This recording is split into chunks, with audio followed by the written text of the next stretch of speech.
مانجی گوڵانە و وەرزی ماستی هەولێرە.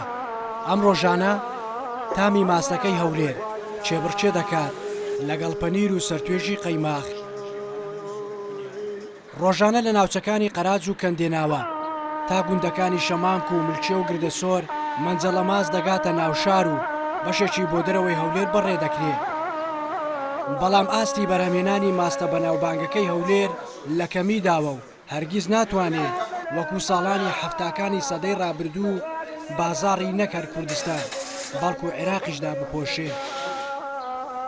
مام عەلی یەکێکە لە ماستفرۆشە کۆنەکانی گەڕەکی تەیراوە کە نزیکەی 40 ساڵە سەر و سەودای لەگەڵ بازاڕی ماست و بە تایبەتی ماستی هەولێردا هەیە. ئەویش بەداخە بۆ ڕێژە و ناوبانگەکەی ماستی هەولێر. بە خودای ڕۆژە بوو 500 کیلۆم بەس لە بەغدایەنە. ئێستا نە بەغدامایە نە مووسڵمایە هەولێر ئەو پێشنەهاتیان دەڵێ دامەکی کیلۆیم بدێ نارێت 2 کیلۆیم بدێ ئەوە تا هەولێر ڕاست نەمایە کاسبی نەمای کەسبی. بەهۆی ئەوەی دەشتێکی بەپیت و بەرەکەتی هەیە شیر و بەرهەمە شیرنەمەنیەکانی ئەم پارێزگایە خاوەن تایبەتمەندیەکی دەوڵەمەندن لە تام و پێکاتەکەیدا. بۆیە ناوبانجی ماستی هەولێر بەو جۆرە ڕۆشتووە.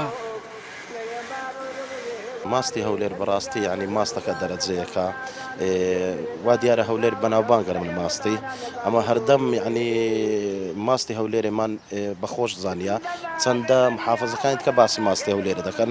ماستی هەولێرە یەکەم ئەمە گرنگچی پێ دەداین کە ماستەکەمان دەرەجەیەکە نەگوەکو ئەو ماستانەی بڵێن کە لەو جێکان کە دێتە هەولێر بە ماستی مەڕی دەفرۆشێ. ڕۆژانە نزیکی 150 کیلۆ ماستمان لۆ دێتن لە 4-5 شوێنان لۆمان دێ. ماستی دۆڵە بەکرێمان لۆ دێتن، ماستی گۆپاڵمان لۆ دێ، ماستی قەریە تاغمان لۆ دێ.